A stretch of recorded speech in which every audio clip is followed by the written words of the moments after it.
Right now, obviously, with the hamstring, probably, in a short week, chances are he's out, for this game. We'll just keep monitoring that, but with hamstrings, they can be a little finicky. So we'll see, But right now, it's trending that way.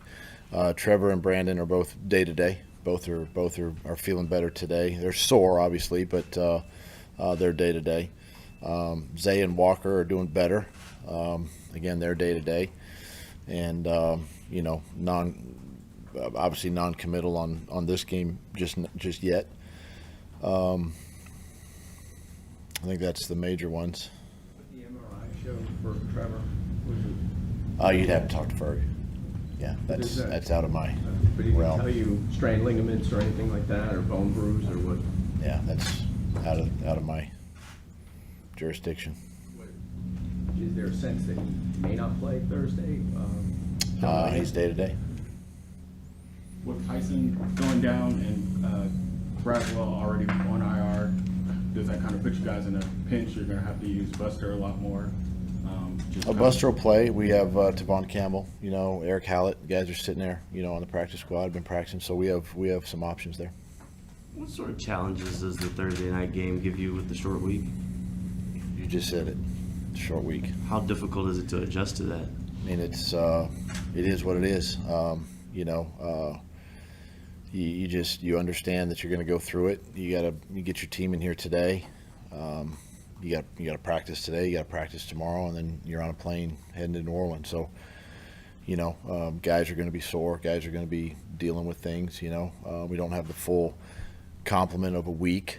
For guys to feel somewhat normal. And the challenge, the game plan is the game plan. I mean, it's just based on what you see on film and trying to get something together, for the game and go play. How difficult is it to get your offensive line situation figured out when it feels like injuries keep popping up week after week? Well, I mean, it's a challenge, but guys have done a nice job, of the guys that have been filling in. Blake did good yesterday, and Tyler's been filling in nicely, and it's obviously, it's not perfect, but nothing is, but these guys are battling their tails off, and they're well coached and well prepared. So, we just put the next guy in and go play. You split first team reps with Trevor and CJ this week? Possibly, if Trevor's sore. I mean, we've done this before. We did it last year, where CJ took like the Wednesday reps, and then Trevor took the rest of the week, and played in the game. So it's possible that happens.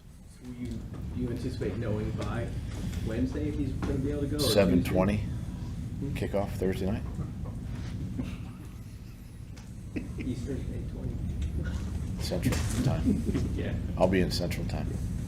Hey, Doug, nobody's been in CJ's situation more than you have and everything, but do you take comfort in the fact that if you have to go that route, you've got a 7-year veteran, you got a guy who's been there, done that, and all that kind of stuff. So confidence in CJ. Yeah, I mean, a lot of confidence in CJ. Obviously, if that's the case, he prepares himself each week as if he is the starter.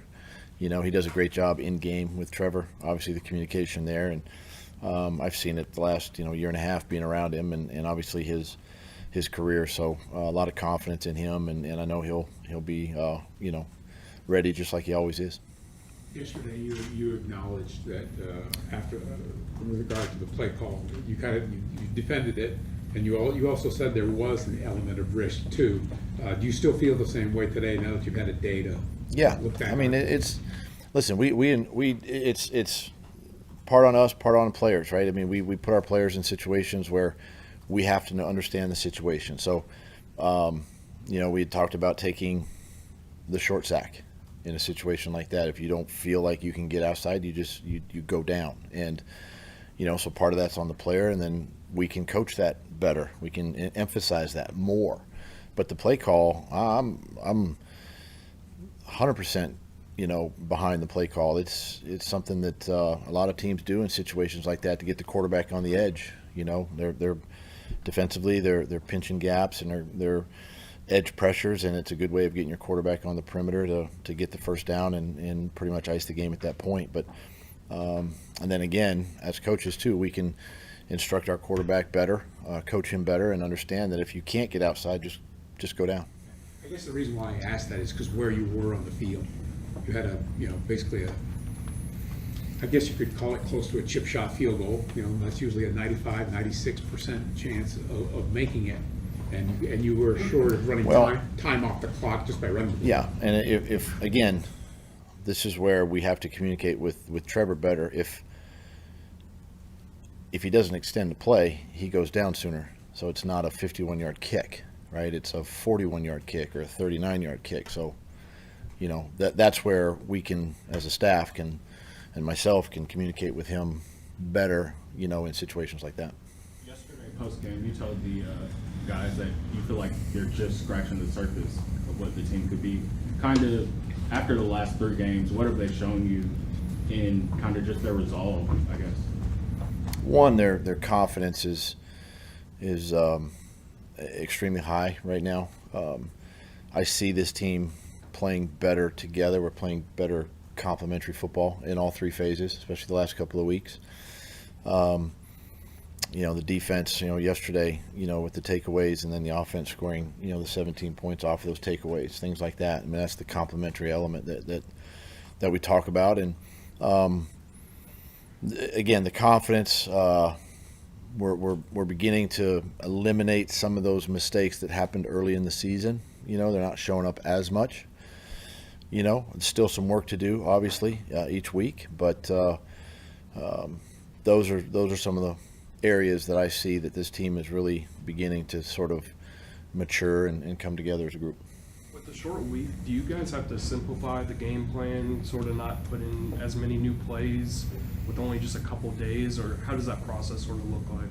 I mean, it's no different than any other week. I mean, you still want to have the element of surprise going into the game, things that maybe haven't shown on tape. But listen, you're also going into a place, regardless if it's a Thursday night or a Sunday or a Monday night or a Sunday night game, you're going into a place that's extremely loud.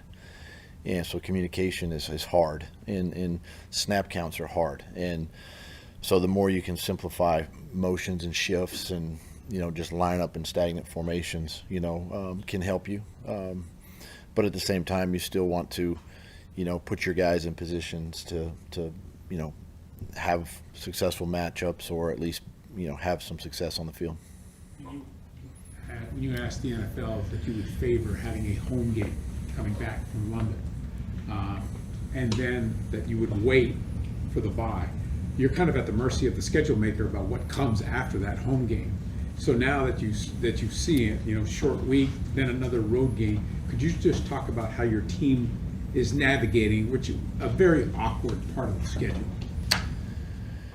We can't control the schedule, obviously, but I honestly don't think our team really cares that much about when and where and who we play. I mean, yes, you're guaranteed a home game after the London trip and all of that, which is great. But after that, I mean, yeah, you go to the next one. And I honestly believe that our players really don't pay much attention to that, nor do we. I mean, it's the schedule comes out in May, and we see it, and we're excited for it. Great opportunity. Has Travis, taking that next step as the running back that you guys talked about in camp? I think so. He's really been impressive. There's a lot I would say there's still some things he can improve upon. But he's really taken a nice step this year, understanding the run schemes, understanding some of the fits and some of the holes. Missed a few things yesterday. We'll get that fixed, but has definitely taken that step. He's a tough, young, physical running back that we put him in a lot of different positions because he can handle it, and he's taken a really nice step in that direction.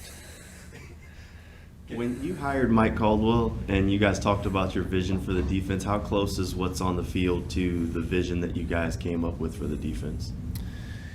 Yeah, it's funny because you probably have a vision of what it would look like, even your offense, but you sort of each year you're almost starting over, and you kind of it's dictated by your personnel, right, and who your guys are, and so it kind of morphs and shapes into different things. But it still doesn't mean you still want to be able to stop the run, right? Obviously in our division, right. Pass rush, we know pass rush is we talk a lot about that in this room, about the pass rush. So that's every week. And then you have to determine how much man coverage do you want to play, right? And again, that's predicated on your personnel. But pressure. Do you want to be a pressure team, or do you want to play zone and keep everything in front of you? So it's something. Yeah, you talk about it when you go through all that hiring process and what the vision might look like. But again, it changes and sort of shapes based on the personality of the team. Cam's second game back. How do you look just having his feet like maybe a little more wet? Yeah, I mean he's really settled in nicely. He did some good things yesterday in the game. He's getting more comfortable, obviously. Had the one false start, there, but other than that, he's playing physical. Good pass sets, and just gets better each time out. Now, I know you said a few times last year that after however many so games, the rookie label kind of goes away. Are you kind of at that point with Anton, and what kind of growth have you seen from him? Yeah, I think he's played enough games now to understand what it's going to be like playing in the National Football League, and he's played against some really good edge rushers, and so he does a great job each week of getting himself prepared, and Phil and Todd and the guys, they do a great job preparing him and the entire offensive line, and especially who he might be going up against. This is a challenge again this week. This is a really good defensive line. They're a physical defensive line, and again, you're on the road, crowd noise, all that. So, snap count is important in getting off on the ball. So, but I would say the rookie tag probably has gone away, now, and he's settling in nicely.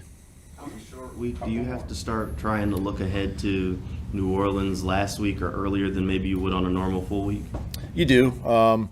You just want to get a peek at them, without kind of confusing the game that you're currently in, But coaches definitely took advantage of a Friday afternoon, a little bit of a Saturday, even after the game yesterday, coming in and getting some work in yesterday, and trying to stay ahead as much as possible. You didn't exactly ease Smoot back into game action. He had 32 snaps, 41% of the snaps. How did you think he looked? Do you think his get off was a little tad bit slower, or what do you think? No, I think last week I was asked if he'd be on a pitch count, and I said no. He was good. I mean, he's had a couple plays in there. I mean, just settling into the game. That was one thing that he and I talked about. Just be him. Don't try to chase a play. Make plays that come his direction. And I asked him this morning, how he felt. He said he actually felt pretty good physically, coming out of the game and all of that. But